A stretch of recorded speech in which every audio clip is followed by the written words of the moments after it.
Suan Qing had served the manor for 5 years, keeping her head down and attending to the marquis with unwavering diligence. Now that the old madam wished to elevate her to the position of concubine, it seemed only proper. Thank you for watching this video. I stood in the center of the main hall, hands hanging at my sides, my moon-white servant's dress washed so many times it had faded to near transparency. From the corner of my eye, I could see the bowed heads of the assembled servants, though they couldn't quite hide the furtive glances darting from beneath their lashes. All eyes fixed on Shen Mian seated in the place of honor. My marquis held a celadon teacup in his hand. He glanced up at me as one might regard an insignificant trinket, then spoke with studied indifference, though his words fell like hammer blows upon the golden brick floor. Mother does her too much credit. A mere chambermaid without even proper status. How could she possibly deserve to enter the family properly? He paused, his gaze drifting towards the courtyard beyond. As though recalling something amusing, a cold smile twisted his lips.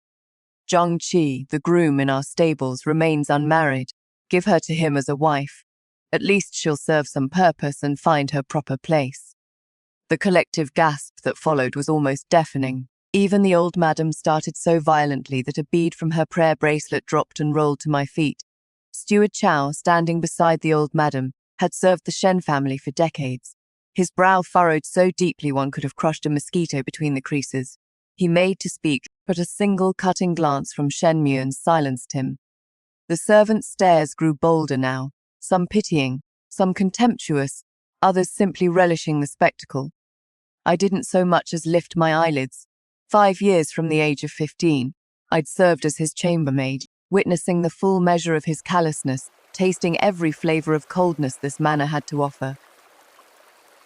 This humiliation was merely the final straw, and the opportunity I'd been waiting 5 years to seize. I dropped to my knees, pressing my forehead against the icy floor tiles. My voice emerged calm and level, devoid of resentment or grievance, containing only deference. This servant thanks the Marquis for his gracious gift. I accept your command. My ready compliance seemed to deepen the contempt in Shen Mian's eyes. He raised an eyebrow, apparently surprised I'd offered no plea for mercy, not even a token protest. He snorted dismissively and waved his hand. Get out. Don't soil the floor of my hall. I rose, hands still at my sides, turned and walked from the main hall. I looked at no one, didn't glance back, simply passed through the covered walkway and returned to the cramped side room I'd called home. The side room sat tucked in a corner of the western courtyard. A tiny space containing a bed and a table. This had been my dwelling for 5 years in the manor, and now I felt no nostalgia as I prepared to leave it behind. I opened the wooden cabinet. Inside lay only a few changes of clothing and a small brocade box. The box contained my savings from 5 years of scrimping coins I'd hoarded from my meager allowance, supplemented by occasional rewards from the old madam. Not much, but enough to sustain me for a while. I folded my clothes, wrapped them in a coarse cloth bundle, tucked the brocade box inside my robe, shouldered the bundle, and left. As I passed through the moon gate of the western courtyard, I encountered Shen Mian leaning against the covered walkway, his personal servant at his side. Seeing me heading towards the stables with my bundle, his lips curled into a disdainful smile. Clearly he thought I was meekly accepting my fate without even a token struggle. He spat in my direction. At least you know your place. I ignored him, my steps never faltering. Beneath my placid exterior, calculations churned like storm waters. Shen Mian, you've humiliated me today, gifting me to a groom like chattel. Mark my words. I'll make you and your precious Jinan manor pay in blood. I'll see you disgraced, your reputation in tatters, condemned beyond redemption. The stables occupied the far northwestern corner of the manor, adjacent to the outer courtyard. Few ventured there save the grooms. The place was even more dilapidated than my side room, with several abandoned outbuildings serving as quarters for the stable hands. Having been given to Zhang Qi, I would naturally reside here. As I approached the stable entrance, the pungent reek of horse manure assaulted my nostrils. Several young grooms squatted by the wall, smoking their pipes. Seeing me approach, they sauntered over with leering grins. Well, if it isn't the Marquis's chambermaid, what brings you to our humble establishment? Heard she has been given to Zhang Qi.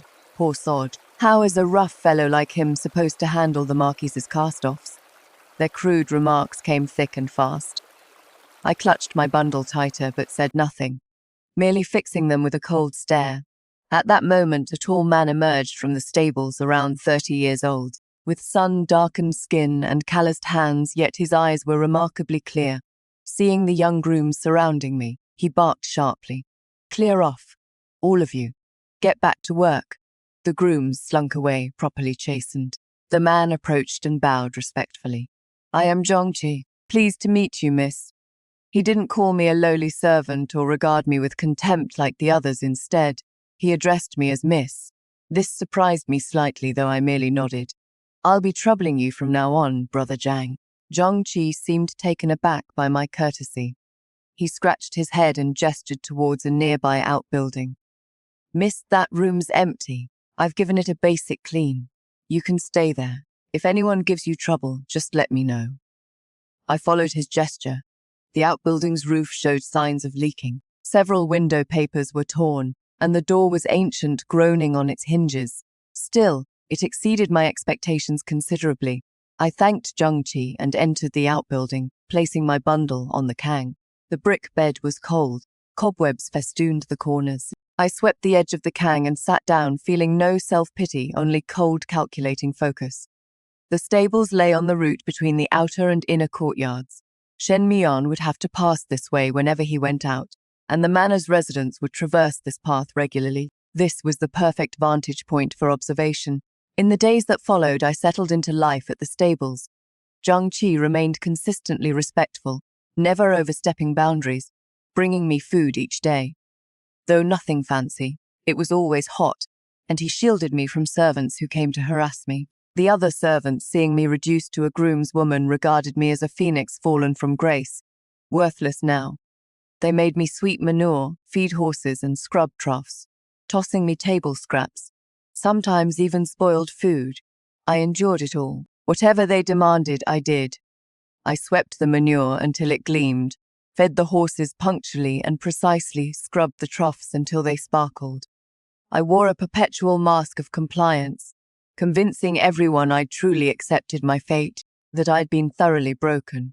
Only when alone did I shed that submissive faha. A day under the guise of stable duties, I moved between the stables and outer courtyard pathways, monitoring Shen Mian's movements and observing the manor's comings and goings. Shen Mian kept a regular schedule, departing for the front courtyard each morning at the hour of the dragon to handle official business, returning around the hour of the monkey.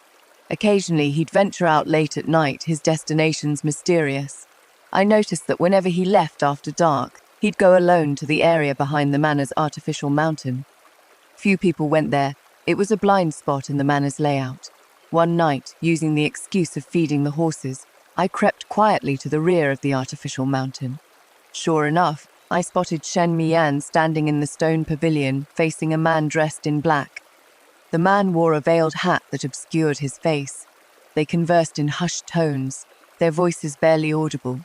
I was too far away to make out specifics. I could only watch as Shen Mian withdrew a slip of paper from his sleeve and handed it to the black-clad man. The paper bore a wax seal stamped with what appeared to be a lotus flower. The man in black tucked the paper into his sleeve, bowed, then swiftly departed through the manor's side gate. Shen Mian lingered in the pavilion a moment longer before turning to leave. As he did, he glanced around warily, clearly concerned about being observed. I quickly ducked into the nearby shrubbery, not daring to emerge until he'd gone. My mind churned with questions. Who was that man in black? What was the significance of the lotus seal? Shen Mian's clandestine midnight meetings surely concealed some unspeakable secret. Beyond Shen Mian's suspicious activities, I also noticed peculiar behavior from Accountant Zheng, the manor's bookkeeper. Accountant Zheng was a long-serving fixture of the manor, having worked under Shen Mian for years. He typically presented a genial, smiling demeanor. Yet recently, I'd observed him locking himself in the accounts office late at night, lamplight visible through the windows as he worked on the books, sometimes until nearly dawn. Moreover, he'd become furtive when entering or leaving the office, as though terrified of being seen. The accounts office was the manor's nerve center, Accountant Zhang's abnormal behavior surely indicated something rotten in the books. I filed away both leads in my memory. They became the first glimmers of light illuminating my path to vengeance. I knew that following these threads would eventually expose Shen Muyan's vulnerabilities. Days passed. I maintained my facasire, a date of docile compliance while secretly seeking opportunities to investigate further. Zhang Qi remained respectful, even volunteering information about manor affairs. He mentioned that Shen Mian had been frequenting the imperial stables outside the city, and that accountant Zhang had been making regular trips to the money house. I committed every detail to memory. Finally, opportunity knocked. Shen Muan owned a beloved imperial horse named Takshu, treading snow, a gift from the emperor himself. The magnificent creature was pure white, and Shen Muan treasured it above all else. Only Zhang Qi was permitted to tend it. Others weren't allowed near. When Takshu fell ill, I volunteered to Zhang Qi, claiming some knowledge of equine care and asking to help nurse the horse back to health. Zhang Qi hesitated, but eventually yielded to my entreaties. I tended Takshu meticulously each day, feeding it premium fodder, bathing it, applying medicine. The horse recovered quickly and grew fond of me, nuzzling my hand whenever I approached. When Shen Mian came to check on Takshu and saw how well I'd cared for it, he merely frowned, saying nothing. He clearly assumed I was trying to curry favor and continued to regard me as beneath notice, which was precisely what I wanted. His contempt was my best camouflage. Through caring for Takshu, I gained access to Shen Muan's riding horses. I knew Zhang Qi took Takshu to the imperial stables outside the city every few days for grooming. The perfect opportunity to send a message. I had an old acquaintance named Lu Jingxing, a distant nephew of my late mother. Before she died, Mother had entrusted me to his care. He was a man of honor and considerable capability. He'd settled in the outskirts of the capital, where he ran an escort agency with a loyal crew. I knew that if I could reach him, he'd help me without question. I found a small piece of mulberry paper and used charcoal to write a few lines, asking if he could investigate the origins of the lotus wax seal and identify the black-clad man who'd left Jinan Manor through the side gate late at night. I folded the note into a tiny square and concealed it in Takshu's mane, where a particularly thick tuft of hair would hide it from casual observation, on the day Zhang Qi was to take the horse out. I personally led Takshu to him, reminding him to take care on the road. Zhang Qi nodded earnestly and led Takshu away from the manor. I stood at the stable entrance, watching his figure disappear around the corner, silently praying the note would reach Lu Jingxing safely. Having set the investigation of the black-clad man in motion, I turned my attention to Accountant Zhang. I knew extracting information from him directly would prove impossible. I'd need to be more creative. On an afternoon, Accountant Zhang emerged from the accounts office carrying a stack of ledgers, intending to present them to Shen Mian in the front courtyard. I timed my approach perfectly, carrying a basin of water for the horses, and accidentally collided with him at the corner. The basin overturned, water drenching him and soaking the ledgers in his arms. "Oh, Accountant Zhang, I am so sorry, I didn't mean to," I exclaimed, feigning panic as I crouched to retrieve the ledgers. Accountant Zhang, soaked through and staring at his dampened books, turned purple with rage. "You wretched girl, are you blind? These are ledgers for the Marquis's review. Can you afford to replace them?" As he berated me, he frantically gathered the ledgers, terrified the ink might run. He failed to notice that whilst collecting the books, my eyes rapidly scanned their contents. Those densely packed figures seemed to etch themselves into my brain. I saw records of the manor's estate harvests, officially listed as 5,000 dan, yet a marginal note indicated 8,000 dan. Clearly the harvest had been underreported. There were also records of salt permits. The court had granted the manor 30 permits, yet the ledger showed 50 permits unaccounted for. Salt permits were strictly controlled by the court. Embezzling them constituted a grave crime, to say nothing of falsifying estate yields and deceiving the court. Either offence, if exposed, would be sufficient to destroy Shen Muyan utterly. I continued apologizing whilst helping him dry the ledgers, my face a mask of distress whilst my heart turned to ice. "Shen Mian, your greed knows no bounds. These accounts are riddled with corruption." After thoroughly berating me, Accountant Zhang saw that the ledgers had only been slightly dampened, the writing still legible. He could only storm off, clutching his books indignantly. I watched his retreating back, a cold smile playing at my lips. This was only the beginning. I would drag every bit of corruption into the light.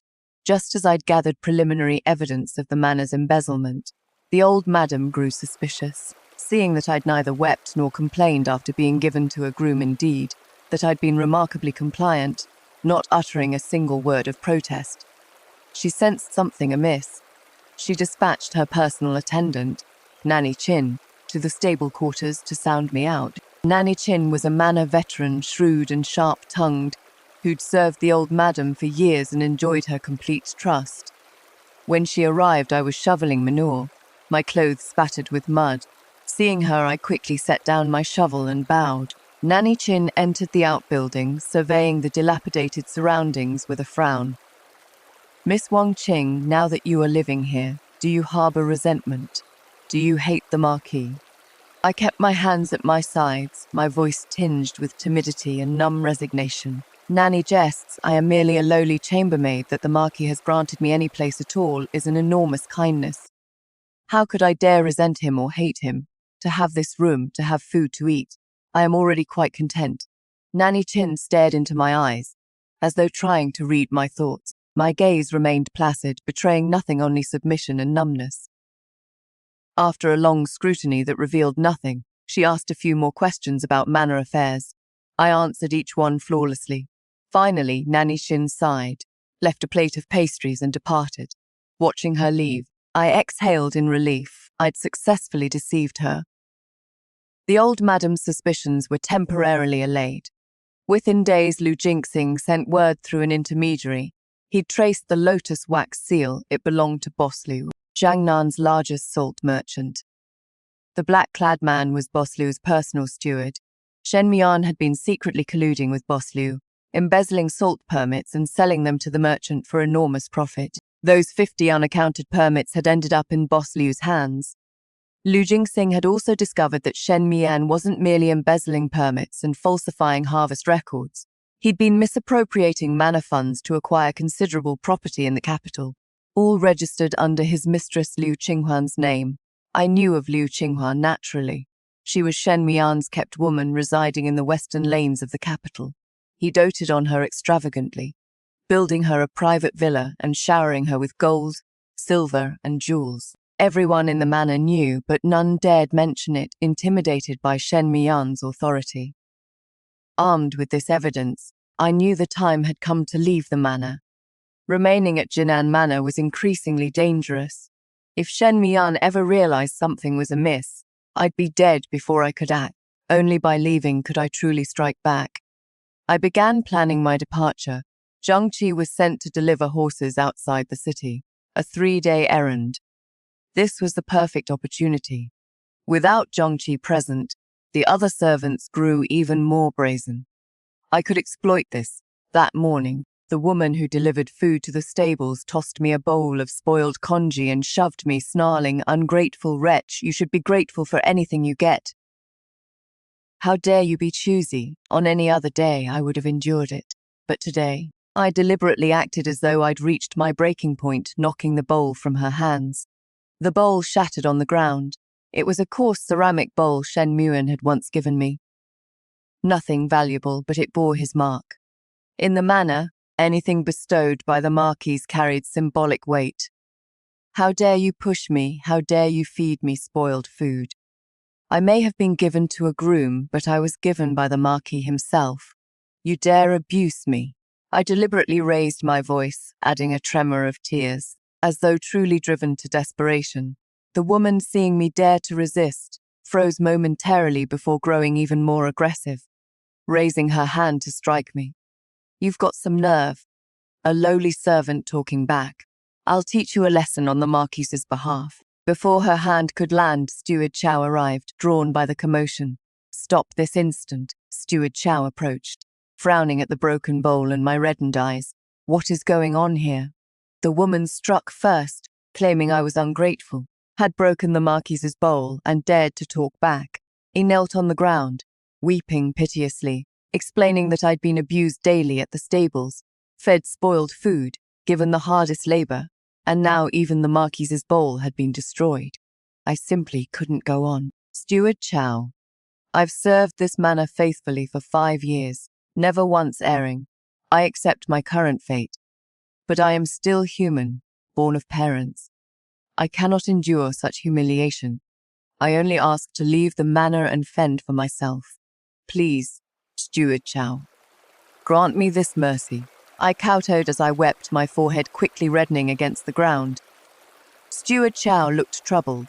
He knew I'd been mistreated at the stables but hadn't dared intervene given Shen Muyan's orders. Now that I was demanding to leave, he didn't dare decide unilaterally and made to summon someone to inform Shen Muyan.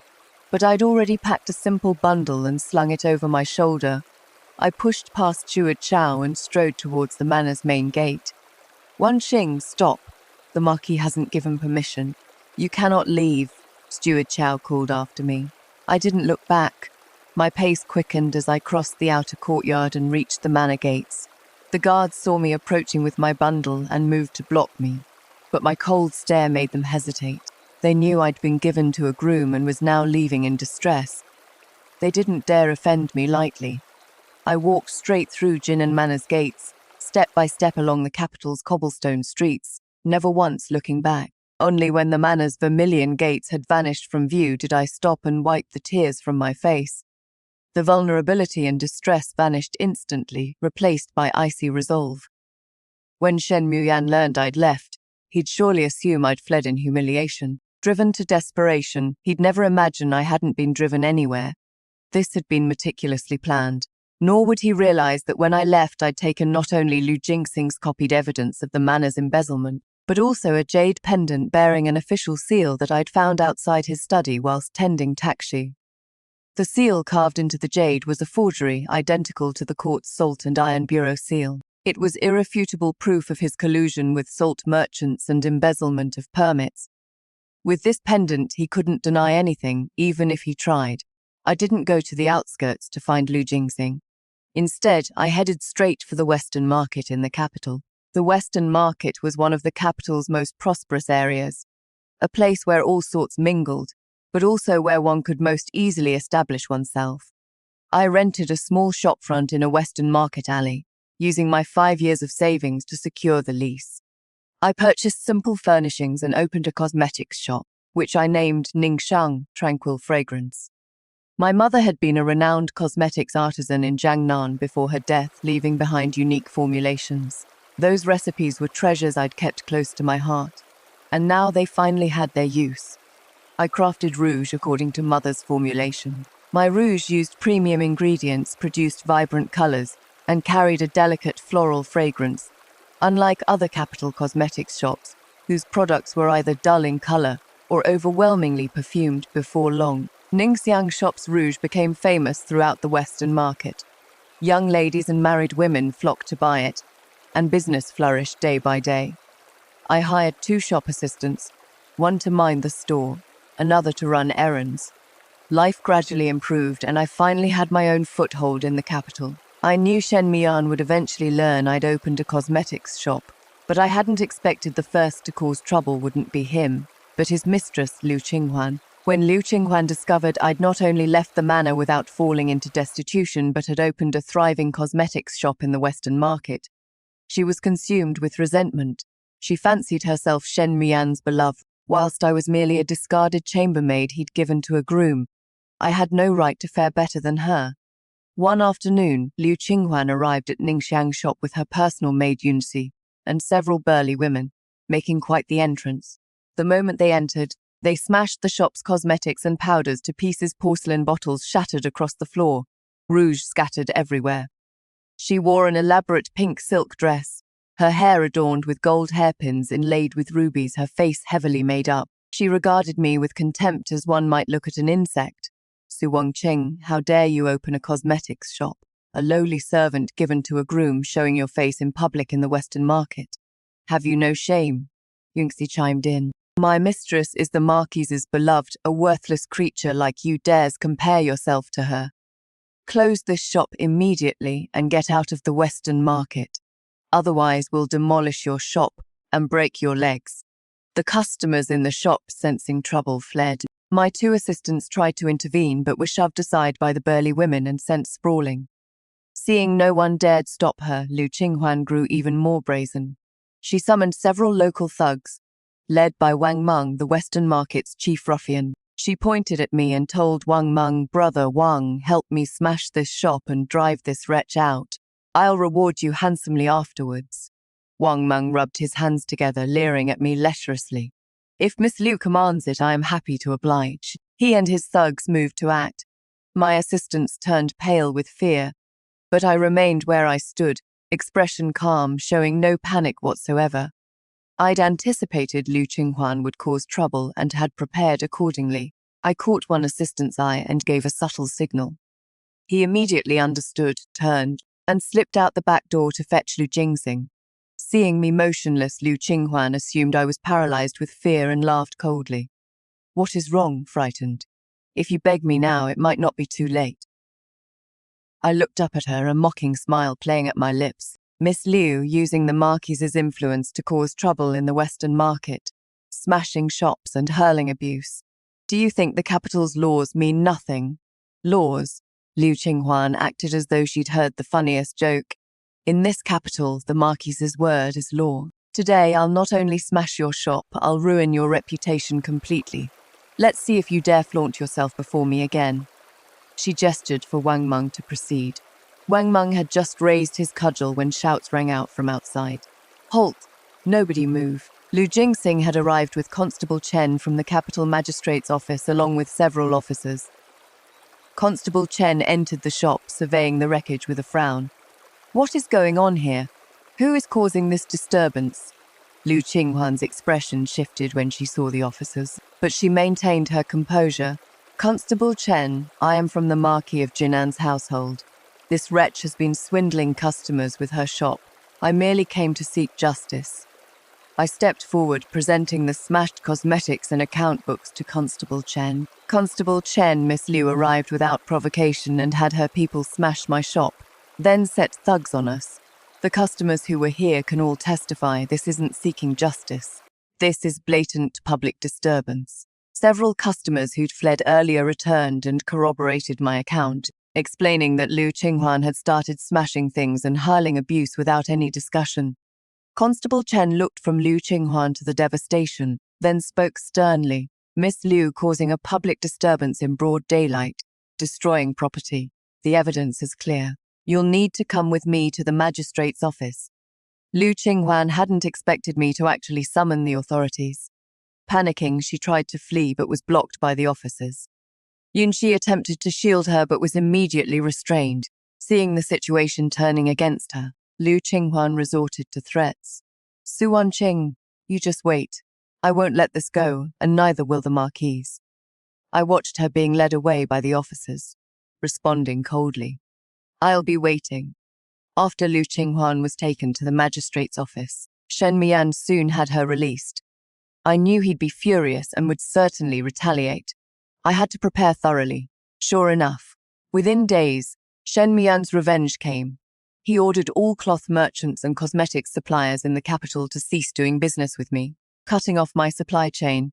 He also had tax officials harass me, claiming my cosmetics shop was evading taxes and demanding exorbitant levies, trying to force me to close Ningxiang shop. Suddenly, my cosmetics shop faced dire straits. Without supplies, I couldn't produce rouge, and the crushing tax burden made operations impossible. Shen Mian thought this would drive me to ruin, unaware I'd prepared for precisely this scenario. I knew Shen Mian wasn't the sole power in the Shen family. His cousin Shen Jingren harbored a long-standing grudge against him. Shen Jingren was Shen Mian's cousin from a branch family, a capable man who'd always resented Shen Mian for monopolizing the family's assets. He'd been forced to swallow his anger because Shen Mian held the title of Marquis and wielded considerable power. I knew Shen Jingren could be a valuable ally, and the evidence of the Manor's embezzlement I possessed was the perfect bargaining chip. I had Lu Jingxing discover Shen Jingren's residence and paid him a personal visit. Shen Jingren's estate was modest but tastefully appointed. When he saw me, he was both surprised and wary. Miss Su, you are the Marquise's person. What brings you here? I didn't mince words, placing partial evidence of the manor's embezzlement before him. Master Shen, I know you and the Marquis have long been at odds. The Marquis monopolized the Shen family assets, and you've never accepted it. I now possess evidence of the Marquis embezzling salt permits and falsifying estate yields. If we join forces to bring him down, the family assets will naturally return to their rightful place. Shen Jingren examined the documents, his pupils contracting sharply. He studied the evidence carefully for some time before looking up at me, his eyes probing. What do you want? I want Shen Muan utterly disgraced to make him pay for his past humiliations. My voice was calm but carried unshakable determination. If you help me weather this current crisis, resolve the supply and tax issues, I'll give you all the evidence to help you bring down Shen Muan. Shen Jingren fell silent for a long while before finally nodding. Very well, I'll cooperate with you. Shen Jingren had considerable connections in the capital, particularly in commercial circles and the tax bureau. He quickly resolved my supply problems, connecting me with cosmetics suppliers in Jiangnan who provided direct shipments at better prices than capital merchants. He also arranged for cloth merchants to supply me, allowing me to sell sachets, handkerchiefs and similar items, diversifying the shop's revenue. As for the tax issue, Shen Jingren went directly to Zheng Limu at the tax bureau, presenting evidence of tax evasion by shops registered under Shen Mian's name. Zheng Limu didn't dare delay. He immediately ordered a thorough investigation of all establishments under Shen Mian's ownership. Not only did he cease harassing Ningxiang shop, he assessed taxes at the standard rate and even granted me preferential treatment, noting that my shop's success had stimulated the Western market's economy. Shen Muan's suppression campaign had completely failed. When he learned I'd allied with Shen Jingren, he flew into a rage but could do nothing. Shen Jingren now held leverage, and Shen Mian didn't dare openly break with him, fearing his cousin would expose his secrets. One crisis had barely passed when another emerged.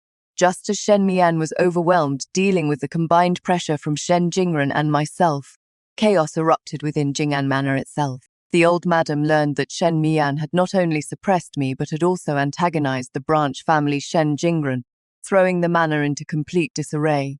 When she heard rumors of his embezzling salt permits and falsifying estate records, the accumulated stress made her gravely ill. She took to her bed, unable even to rise.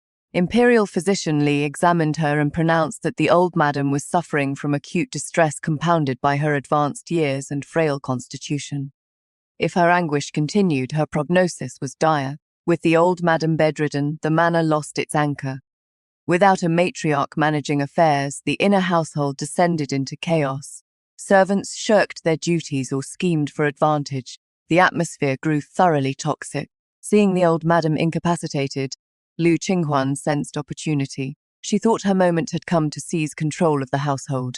Trading on Shen Muan's favor, she began issuing orders throughout the manor and bribed cook Zhang, plotting to tamper with the old madam's medicinal broth, intending to ensure the old woman never recovered. Fortunately, the head housekeeper, Nanny Chen, discovered the scheme and intervened in time, preventing catastrophe. But Liu Qinghuan was of humble origins, merely a kept woman. The manor's senior servants refused to acknowledge her authority. Her commands went unheeded, and household affairs spiraled into complete pandemonium. Shen Muyan found himself overwhelmed, juggling investigations from the Court of Judicial Review, managing manor affairs, and attending to his gravely ill mother. He was stretched impossibly thin. The old madam lay in her sick, watching the manor collapse into disorder, whilst contemplating how her own son, whom she'd raised, had become so rapacious and callous. Her condition deteriorated further. She knew that only I could restore order to this shambles. I alone had spent 5 years in the manor, keeping my head down, proving my capability and discretion, able to command the servants' respect.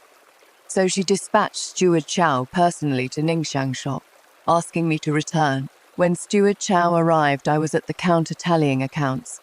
Business remained brisk, customers coming and going in steady streams. He approached me, his expression mixing entreaty with awkwardness. Miss Su, the old madam, is gravely ill. The manor has no one in charge, and the Marquis acknowledges his mistakes. The old madam has sent me to ask you to return. If you agree, she'll establish you as an official concubine, and you'll have complete authority over household management." The nearby customers paused, curious about this drama unfolding before them. I set down my abacus and looked up at Steward Chow, my lips curving into an icy smile that drained the color from his face. "Steward Chow, please convey to the old madam that I am not worthy of being a concubine at Jinan Manor, nor fit to wield its household authority." My voice wasn't loud, but it carried clearly to every ear. When the Marquis stood in that main hall and gave me to a groom, humiliating me so thoroughly, treating me like vermin, and now that the manor's in crisis, the old madam ill, and chaos reigns, suddenly they remember me and want me to come clean up their mess. Rather absurd, wouldn't you say? "Miss Sue, surely you are not still holding a grudge. The old madam genuinely wishes for your return." Steward Chow attempted to reason with me. "A grudge?" I cut him off. "I am not holding a grudge. I am revolted. The ground at Jinan Manor dirties my feet. Its status dirties my person. I am Su Wang Qing, now running a cosmetics shop in the Western Market, thriving and prosperous. Why would I return to that nauseating manor to endure the Marquis's and Liu Qinghuan's disdain?" I paused, watching Steward Chow's face flush with shame and anger, then continued, "Tell Shen Mian that I'll remember his generous gift of giving me to a groom for the rest of my life.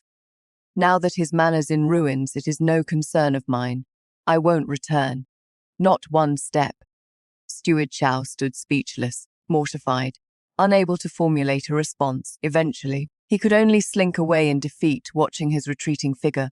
I knew I'd not only humiliated Shen Mian, but thoroughly destroyed Jinan Manor's dignity. When Steward Chow returned to the manor, he relayed my words verbatim to both the old madam and Shen Mian. The old madam, upon hearing my response, coughed up blood and collapsed, her condition worsening dramatically. Shen Mian flew into an even greater rage, smashing everything in his room to pieces, swearing he'd have me torn limb from limb, though it was merely impotent fury, as he had no energy to spare for revenge against me. I knew the final moment to bring down Shen Mian had arrived. Shen Jingren and I combined all our evidence into comprehensive dossiers, copies of the manor's salt permit embezzlement accounts, records of falsified estate yields, Shen Mian's forged official seal jade pendant, correspondence between him and salt merchant boss Liu, proof of misappropriated funds used to acquire private property in the capital. Everything meticulously documented. The evidence was ironclad. Through his connections at the censorate, Shen Jingren submitted these materials directly to Censor-in-Chief Zhang. Minister Zhang was renowned for his incorruptibility and unwavering rectitude. Upon reviewing the evidence, he erupted in fury and immediately petitioned the emperor. The emperor, examining the proof, was beside himself with rage. He'd never imagined that his personally appointed Marquis of Jinan would have such audacity, embezzling salt permits, falsifying estate records, colluding with merchants, deceiving the throne. This wasn't merely corruption, it was contempt for imperial authority itself.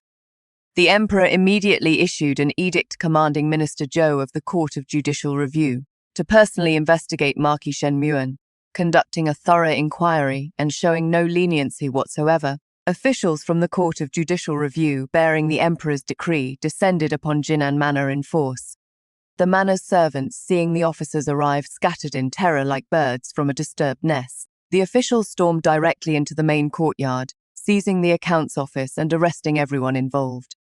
Accountant Zhang was apprehended on the spot.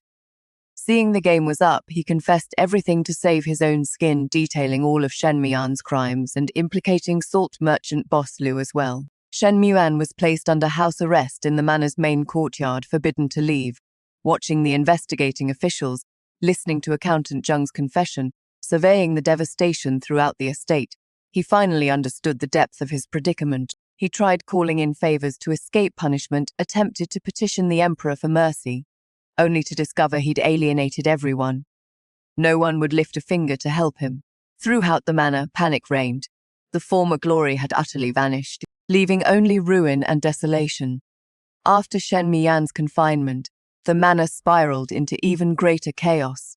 Liu Qinghuan, seeing the manor's collapse and Shen Mian unable to protect even himself, had no intention of remaining loyal. Her greed revealed itself fully in that moment.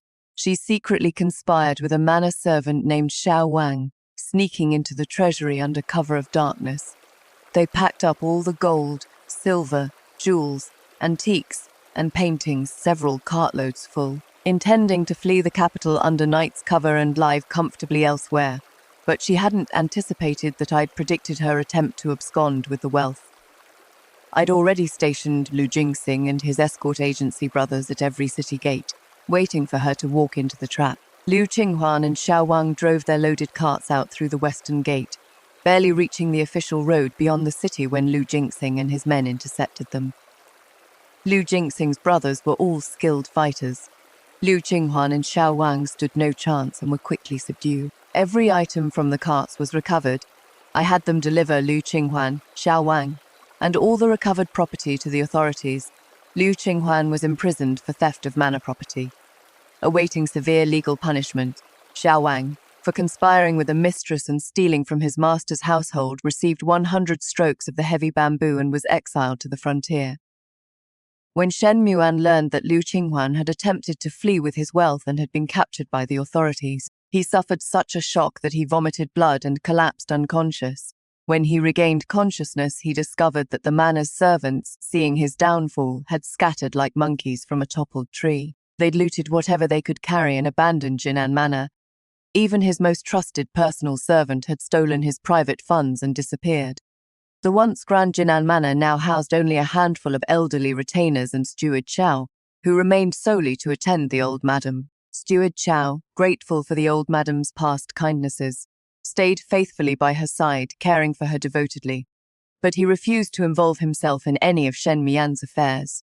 No matter how Shen Mian pleaded or shouted, he remained unmoved. Shen Mian sat alone in the empty main courtyard, surrounded by wreckage, listening to the wind outside, finally tasting the bitter fruit of complete abandonment and utter helplessness. But all of it was his own doing. He had no one else to blame. The Court of Judicial Review's investigation quickly reached its conclusion. Shen Mian's corruption was verified beyond doubt, colluding with salt merchants, embezzling permits, falsifying estate yields, misappropriating funds, forging official seals, deceiving the throne. Multiple offences, all substantiated with irrefutable evidence. The emperor's fury intensified. He immediately issued an edict. Shen Mian was stripped of his Marquis of Jinan title, reduced to commoner status, and exiled 3,000 li to the harsh frontier outpost of Ningguta, forbidden from ever returning to the capital. All estates, businesses, and assets of Jinan Manor were to be confiscated and absorbed into the imperial treasury. On the day the edict reached the manor, the old madam lay in her sickbed, her life force nearly spent. Hearing the decree's contents, watching her son being led away in chains by officers, she finally drew her last breath and passed away in Jinan Manor's main courtyard. Aged 67, Shen Mian, seeing his mother's corpse, wept bitterly, consumed by regret. But it was far too late. His wails echoed miserably through the empty halls, yet they could never restore his mother's life, reclaim his title, or resurrect his former glory.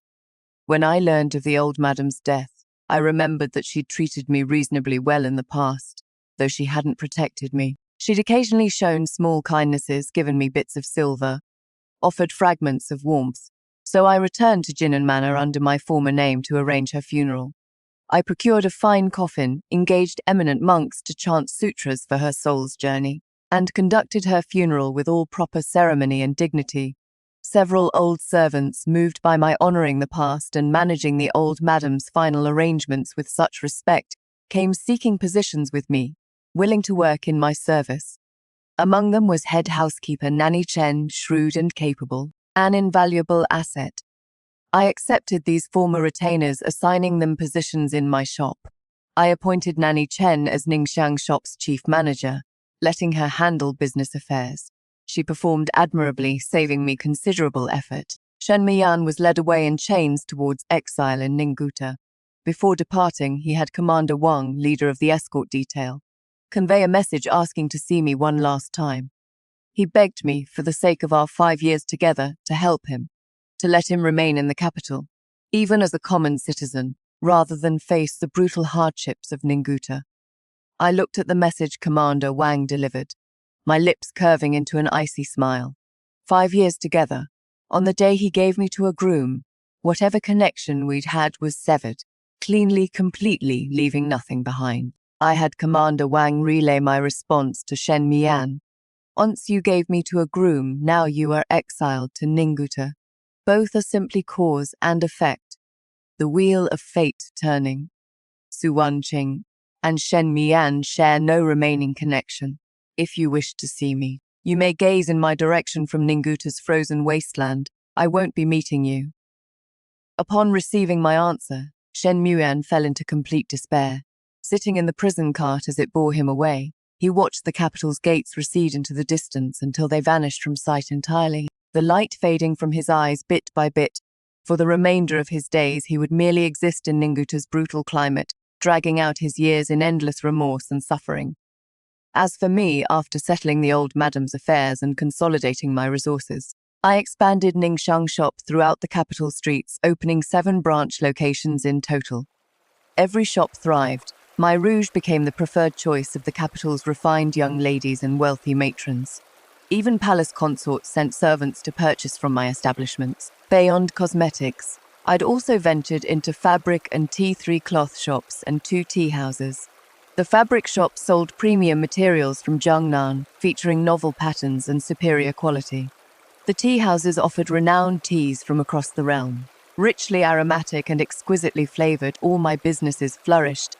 I'd become one of the capital's most prominent female merchants, my name known to all. Everyone addressed me respectfully as Madame Su. No one remembered I'd once been a chambermaid at Jinan Manor given by the Marquis to a groom. I'd left the Western market behind, purchasing a spacious estate in the capital's southern district. The residence was tastefully appointed and comfortable, the courtyard filled with my beloved crabapple trees. Each late spring, when the crabapples bloomed, the entire estate filled with fragrance. Nanny Chen and the other retainers who joined me all resided in the estate. Our days were peaceful and content. Lu Jingxing continued running his escort agency in the outskirts. We'd become the closest of friends, the most reliable of allies. He managed my external affairs, dealt with troublesome ruffians. Whilst I introduced business to his agency, we supported each other, trusted completely, becoming each other's firmest foundation. Occasionally, I'd stand beneath the crabapple trees in my courtyard, surrounded by their fragrance, gazing out at the capital's prosperity, remembering that late spring 5 years ago. The main hall at Jinan Manor, Shen Mian's contemptuous smile, his words giving me to a groom. Those memories felt like a nightmare, yet they'd also allowed me to rise from the ashes, transforming from a helpless chambermaid into a powerful, prosperous female merchant. I knew my life would never again be subject to anyone's whims, never again suffer anyone's humiliation. In the days ahead, I would tend my shops, maintain my estate, care for those around me, living brilliantly and magnificently. As for Shen Mian, that once lofty Marquis of Jinan, he would only languish in Ninguta's frozen wastes, drowning in endless regret, watching me become everything he could never hope to reach. This was my most complete revenge. If tales of resilience and poetic justice appeal to you, do like and subscribe. Share your favorite revenge narrative in the comments. We've more stories lined up after all. Good storytelling deserves an audience, and brilliant comebacks shouldn't go unwitnessed.